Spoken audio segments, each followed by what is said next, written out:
Before we begin, a quick note. This explainer on the Blocks Bonds Funds channel is for educational and informational purposes only and does not constitute financial advice. All investments carry risk. Please conduct your own research and consult with a qualified professional before making any financial decisions. All right, let's jump right in. Every single time you send a text, check your bank balance, or scroll through your favorite social media feed, you are interacting with a system. But have you ever stopped to think about who actually controls that system?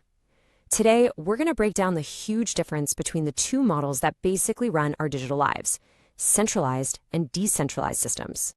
So, to really get where we're going, we first have to understand where we are right now. And the truth is, the vast majority of digital services we depend on, from our banks to our social networks, are all built on a centralized foundation.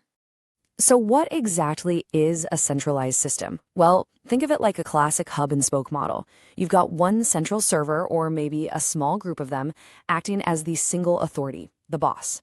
This central hub takes care of everything: all the data processing, all the storage, all the management for the entire network. Every request, every piece of information has to flow through this one single point of control. Just think about the apps and services you use every day. Your bank, right? Social media platforms, email providers, payment apps like PayPal. These are all perfect examples of centralized systems. In every single one of these cases, we're basically placing all of our trust in one single company to run the show, to protect our data, and to play fair. The whole thing hinges on that one central middleman. And that dependency on a central authority, well, that brings us to the core problem with this model. You see, while it can be simple and efficient, centralization has a major fragility built right into its DNA. Let's take a closer look at that. This really leads us to the most critical question of all. When everything, and I mean everything, is funneled through one single point of control, the entire system's health depends on that one point. So what happens if it gets hacked, or goes offline, or is just shut down? And here are the biggest issues. First, you've got that single point of failure. If that main server goes down, the whole network can just grind to a halt. It also makes it a huge, juicy target for hackers. But beyond the technical stuff, there's a massive risk of censorship. A central authority can just decide to block users or delete data whenever it wants. So, if centralization has these major weak spots, what's the alternative? Well, this is where decentralization enters the picture. It's a completely different way of thinking about how to build and run a network. At its very heart, decentralization is all about one thing: spreading out the power. Instead of one company or one server calling all the shots, that power and decision-making authority gets distributed across an entire network of participants. There's no single owner, no central boss. Control is shared. This comparison makes the difference crystal clear. You see on the left, the centralized model is like a funnel. Everything has to go through the middle. But on the right, the decentralized model is more like a spider web. There is no center. The power is held by all the different participants, or nodes, in the network. And that simple change in structure, well, it has massive implications. Okay, so you might be wondering, how on earth does a system actually work without a boss telling everyone what to do? It's a great question, and the answer is all about how the participants, or peers, communicate with each other. Decentralized systems run on what's called a peer-to-peer or P2P network. So instead of everyone reporting back to a central server, all the individual computers, we call them nodes, talk directly to each other. They're all equals. And here's the magic. Together, they all maintain a shared, identical copy of the system's records. Think of it like a digital notebook that is magically copied and shared with everyone in the network at the exact same time. That's what we call a distributed ledger. And blockchain is the perfect example of this in action. Let's walk through a transaction. First, a user wants to send something. That request gets bundled into a block and broadcast out to the entire network. Then, all the other nodes jump in and check the transaction to make sure it's valid. Once enough of them agree, give it a thumbs up, that new block is permanently locked into the chain, creating a secure shared history. The transaction is complete. And notice who wasn't involved. No bank, no central party, nobody. So how does this different architecture really change things on the ground? This table lays it all out.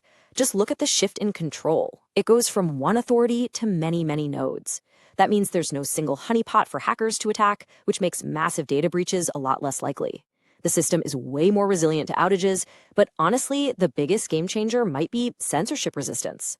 With no single off switch, it's incredibly difficult for any single person or group to shut the network down. Now, it's really important to be balanced here. Decentralization offers some amazing benefits, but it's not a magic wand that solves every problem. It definitely comes with its own unique set of challenges and trade-offs. One of the biggest hurdles is just coordination. Trying to get thousands of independent computers all around the world to agree on the state of the network, that's a process called achieving consensus, and it can be really slow and complicated. That often leads to scalability issues, like slow transactions and high fees. The technology itself can be a bit tricky for newcomers, and the whole global, borderless nature of these things creates some major headaches for regulators. This quote really gets to the heart of the matter. It's not just about spreading computers out across the globe. The real fundamental shift is moving from trusting a central entity, like a company, to trusting the system's code and the collective agreement of all its participants. It's a whole new way to think about trust. All right, so we've looked at the mechanics, the pros, the cons. Let's zoom out. Why does this whole shift from centralized to decentralized actually matter for our future? If you remember only one thing, make it this. Decentralization is a power shift, pure and simple. It moves control away from the central gatekeepers and puts it directly into the hands of the end users and the people who actually maintain the network. It's all about empowerment. And this power shift delivers 3 game-changing benefits. You get enhanced resilience because there's no single point of failure to attack. You get increased transparency because the shared records can be verified by anyone. And you get powerful censorship resistance, creating a truly neutral platform where the rules are enforced by code, not by some company's policy. Ultimately, this all leads to one final, fundamental question that we all need to think about. As more and more of our lives move online, the way these systems are designed becomes incredibly important. So, who do we want to hold the power? A few central authorities, or the distributed network of users themselves? That is the choice that decentralization puts right in front of us.